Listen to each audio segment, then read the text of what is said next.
Computex 2019 was held this week. It's just about over now, and it was really all about AMD this year.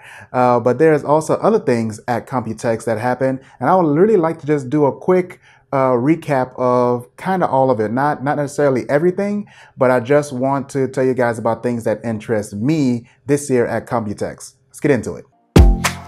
Look at me, I'm in a bad situation. Look at him. AMD kicked things off this year to announce their new Ryzen 3000 CPU lineup and their RX 5000 GPU lineup, which will be based on their new RDNA architecture.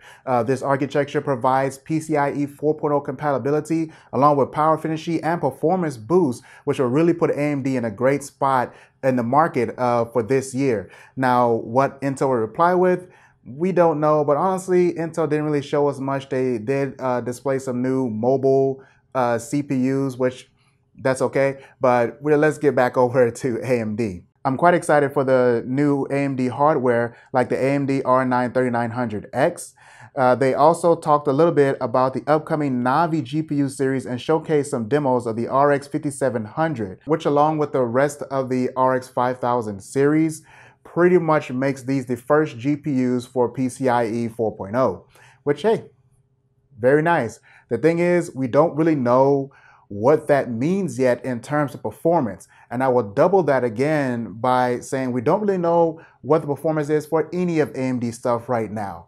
Like I always say, wait for the reviews. So don't go rushing out and do pre-orders and all that kind of stuff right now. We finally have release dates. We know that everything's going to start rolling out next month, I believe. Don't waste your money on pre-orders. Keeping on the topic of PCIe 4.0, Corsair is also releasing their MP600 M2 drive. This drive can actually go all the way up to 4.2 gigabits per second in write speeds. Wow. Wow. Asus is also showcasing a lot of new hardware. However, the key thing that I really saw that interests me a lot was their ZenBook Duo. This laptop has two screens, a secondary smaller screen right above the keyboard. This screen is particularly interesting because the laptop is not coming out with no support whatsoever for the screen. As a matter of fact, it has support and integrations for a lot of software that's already out that you already use every single day, especially if you're a content creator.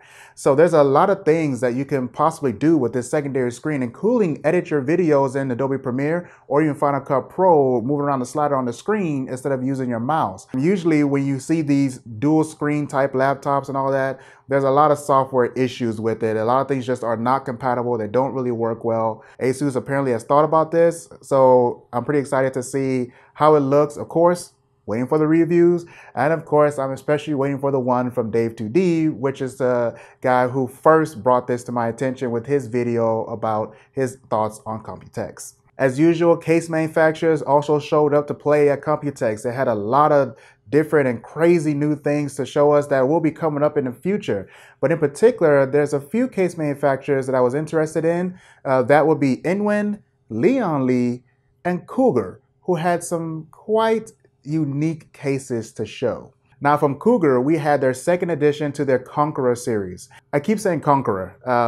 However, when I look at their ad and all their branding, it just says Conqueror. Conquer is what is it spelled like. I'm just going to say Conqueror. The Conqueror 2 series, this particular case is very interesting. First off, the case is all steel, has RGB throughout, which means it's a very heavy case. Obviously, that's empty with no hardware in it because it's all steel. However, the one thing that I found particularly strange, but also kind of cool, is that they didn't go for the typical and trending full window on the side. So there is no full glass window or plexiglass on the side of the case. You can't actually see the complete internals. Instead, they have the design where it cuts between that. So you have two pieces of glass on the top and bottom of the side of the case. And it's just enough so that you can see the key parts of your actual setup and not every single thing. Some people might actually be interested in this. Others might be a little bit turned off from it. No, we've grown quite accustomed to having a full window for our computers and not just one cut in half. but I think this was done pretty well. And also the design in general is very unique. I really like it, and it does stand out quite a bit. So if that's your thing, you like big display type cases, this is definitely one of them. Lian Li was also showing off a new series of modular cases. Now, the whole concept of a modular case has been building actually for the last couple years here. And for the most part, they've been a hit or miss. Lian Li's actually looks like the first real hit for this particular kind of case. So the way that they have their modular series, you can actually do it either upright or laid down in a standard position that you see in most cases. And the amount of options that they have built into this, the ability to move hard drives around, hard drive cases, SSDs, the ability to do the water cooling from the front, top, and maybe even the bottom. I believe that's also the bottom as well. It's really, really good. And I like the way that they have it. It looks to be not too difficult to work with and set up, which is another problem with modular cases. So I can't wait to see how it comes out in the final form, which of course means how it looks when it actually hits the reviews, hits YouTube for all the reviews. So I'm definitely waiting to see how that turns out. Inwin has shown up with yet again another signature case.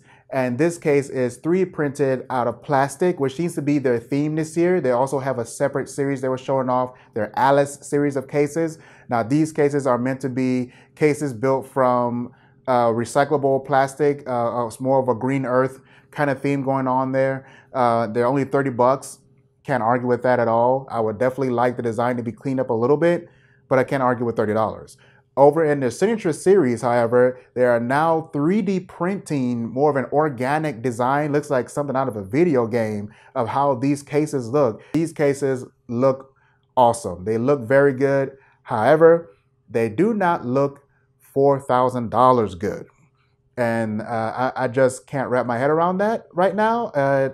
Maybe for you, plastic is worth $4,000, but I would like the same design in a much more premium material, aluminum, carbon fiber, something like that, something that really matches the previous signature cases.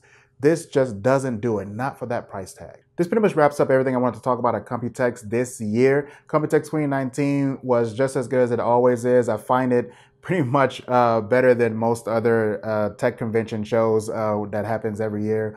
There's always something crazy, something cool that happens, not to mention all the nice custom water cooling builds and PC builds that are showcased at Computex. And I want you guys to just scour around YouTube, find all those awesome videos. I will put some links to some channels that did some great coverage of Computex this year. There was fans, mouses, all kinds of little things and big things that were shown off at Computex that are really worth taking a look at. But I just cannot report everything here to you. So I kind of wanted to keep this video a little bit shorter, even though, of course, I've been talking for forever now, it seems. So I thank you guys, whoever did watch this whole video. I'll see you guys in another one coming up very soon. You have a good one. Bye.